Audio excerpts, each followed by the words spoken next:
Good afternoon, everyone. My name is Dong Thu Thao, and my four teammates has already presented the four topics about branding. So I will be the last one present the brand equity topics. This topic will be like the summary of the four, and I also will give you more example about the topics. Let's come to the definition of brand equity. Brand equity is the marketing terms that describe the value of a brand. That value will be determined by customer perception and customer experiences with the brand. So if people think highly about a brand, it will have a positive brand equity. But when the brand consistently disappoints the customer to the point that the customer they recommend the other people to avoid the brand, it has a negative brand equity. I'll come to the example of some positive brand equity. We have Coca-Cola. Coca-Cola has the value, the brand value is $72 billion, but Coca-Cola is often rated as the best soda brand in the world. However, the brand itself represents more than just the products. It's symbolic of positive experiences, a proud history, even in US itself, also recognized as the unique marketing campaigns. So Coca-Cola Corporation has made the global impact on its consumer engagement. So I also want to give you another example about a automobile sector, Porsche company. It is they produce cars and it retains its image and reliability through the use of high quality, unique materials. Viewed as a very luxury brand, Porsche provides owners with not only the vehicle but also the experience. So in comparison to the other vehicle brands in its class, the Porsche ranks number 3 above brands such as Mercedes or BMW. Okay, let's move to the next part where I will introduce you a brand equity model of David Aker. He suggests a brand equity model where we can have 5 different categories about the equity.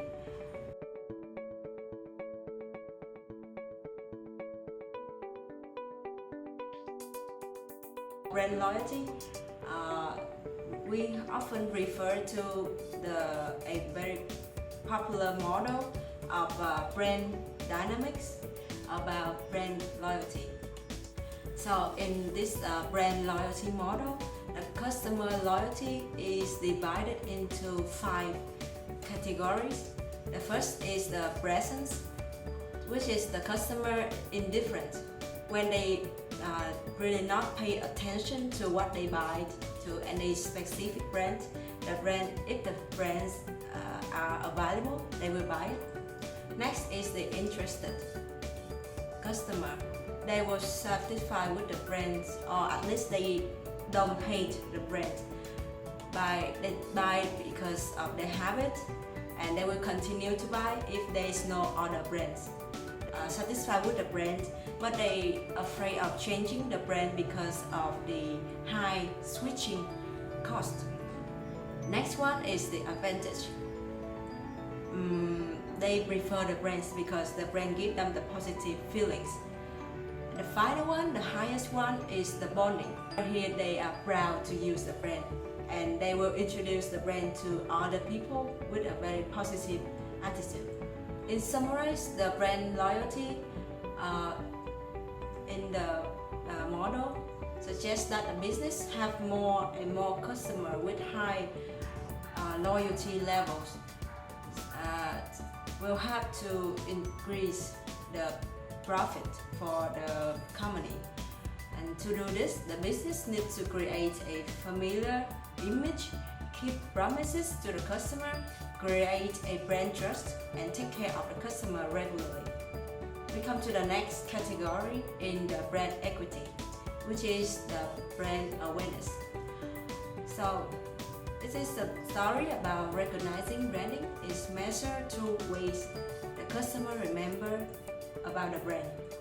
It includes first thing, how many brands do customer know?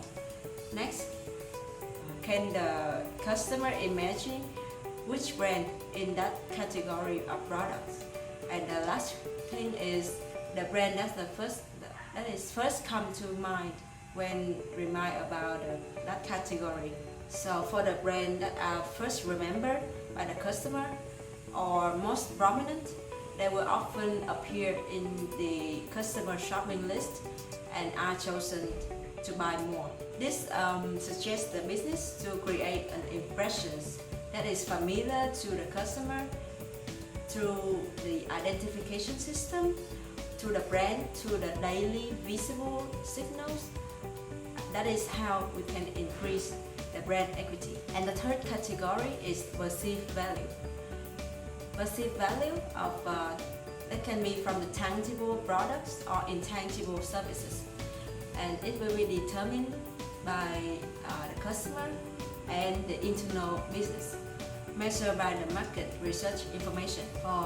For the tangible products, the target groups are asked to consider customer perceptions, functional use of goods, convenience in use, safety, hygiene, and durability, and also the reasonable price. And for the intangible services, we got 5 different dimensions, which is reliability, the ability to perform the service as promised, responsiveness, which is the service staff provide the service timely, the assurance, the service capacity, tangibility is the appearance, the environments of the office, and last one is the sympathy. This one is the care, attention to the personal customer. We have to increase the brand assets based on focusing on actual products and services. Fourth one is brand association. It is the feeling, the belief, and knowledge that consumer gets about a brand. Associate brands from the company communication and consumer experience. The next category is other proprietary assets. That include the patent, trademark, relationship with channel distributions. So in order to summarize for you the 5 different categories of the brand equity model, I have made a table here.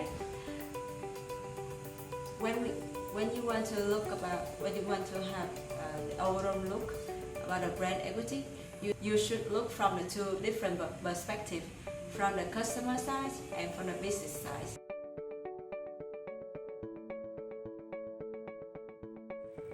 Okay, so we already present and know more about the brand equity model. So now, in order to build the brand equity, we'll come to another model. This is the Taylor's brand equity model. He suggests the 4 stages to build the model. So the first stage is identity. We have to answer the question, who are you? The second stage is meaning. To answer the question, what are you? The third stage is respond. It's about what about you. And the final stage is relationship, where what about you and me. Okay, so first of all, we will have to identify the products, our customer, and their purpose when they use it. Then we will know who are the opponents and which competition we have to face. If this step is not stable, it seems that the remaining steps are not meaningful. For example, ask the customer, which is the brand of herbal tea you know? Most of the people will answer is Dr. Tan tea. However, if you ask them, what is the drink you think of when you feel hot inside, or you feel thirsty, or you want to be refreshed, or what, Dr. Tan may not be ranked so high. Next is the question, what are you? So in fact, Any brand must know how to create and combine these two elements. It is product capabilities and brand image. So building a brand image, Taylor not only refer to the need of the brand, but also the brand image is expression to the customer. And for example, if you want to focus on the beautiful, successful woman, you need to create a brand image of the luxurious, glamorous image. And it also depends a lot on where the product is sold. For example, if you sell in Diamond Plaza or Parkson, it must be the very luxury one. And it also depends on the history of the brand itself. And the third question is about what about you? So according to Taylor, people think of a brand not only with their heads but also with their heart. It means that they all not only have the judgment for the brand but also the feeling for the brand. For example, when you use iPhone, you have the judgment is iPhone has a very good camera, but beside that you have the feeling that you feel very happy, very confident and proud when you use iPhone.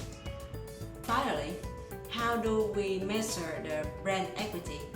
So as I already presented you about the 5 different categories of the brand equity, you can see that some of them are not tangible. So we need to use both quantitative and qualitative approaches. For the qualitative, examples include like focus group or TST, which can provide a good forum for exploring the customer perceptions and motivation. And on the quantitative side, numerical type of methods such as the survey-based statistical technique called joint analysis of my part, and also the end of the summary of the whole topics about brandings of our group. Thank you for listening.